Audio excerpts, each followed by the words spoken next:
Hi, so what we're going to be talking about is progression. So going into the care industry as a care worker and where you can go from there. So Janet, you're going to talk to us about that today. So with a bit of experience and a little bit of knowledge, what are the kind of opportunities available to a new care worker? Okay, you don't have to have formal qualifications to become a care worker, but once you're in place, your organisation will support you to gain experience and knowledge and formal qualifications if that's the way you want to go. The early stages of what you could do as a care worker, once you've gained confidence and knowledge, is you could become a key worker, perhaps. Okay, and what would a key worker be? How's that different from being a care worker? Well, a key worker is a care worker, but someone who has developed a much deeper level of understanding with a particular client that perhaps has complex needs, so that they know more about her background, more about her needs, more about the outcomes that that client actually wants in her life and from her care workers.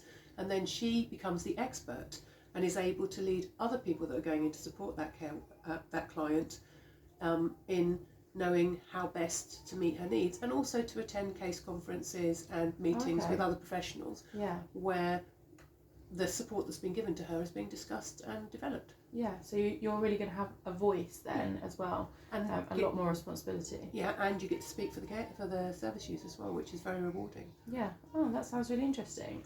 What other kinds of things are there? Well, if you developed a particular interest in a certain medical condition or a situation that somebody was in, you might want to develop your particular skills in that area. So you can attend training in spinal injuries or dementia. You can gain qualifications in care in those areas, and then you can become the lead person who advises your team or even your organisation on how they should approach and support the needs of somebody who has those kind of issues. Oh wow, so it sounds like these are the kind of opportunities that are open to everybody, really. Everybody, yeah. Okay, and then what about progression to like the next step?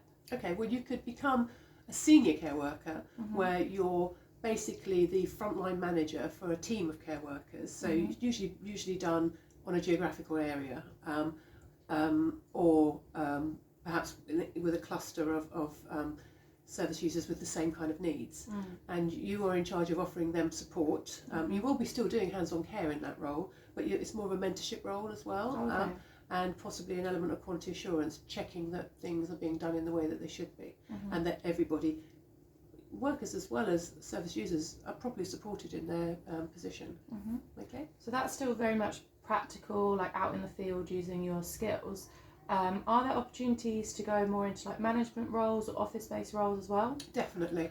Most organisations will offer diplomas at level 2, which is basic care workers, level 3, which is more supervisory, and level 5, which is up to management level. Okay, and even without those, your experience and knowledge and common sense hopefully can move you up into management levels, so that you become a locality supervisor, or the person in the office that's actually doing the rotas, accepting the work, and problem solving. You could decide to go into recruitment, and you could help recruit new staff. You could become a assistant manager, or even the registered manager. You don't actually need formal qualifications to become a registered manager, although obviously the CQC does expect you to be working towards qualifications that are relevant, and you need to show that you're a fit and proper person to be able to do the job. But any good care organisation, whether it's a care home or working in the community, is going to support you to gain the qualifications that you need to be able to do your job to the best of your ability, because obviously it benefits them as much as it benefits you.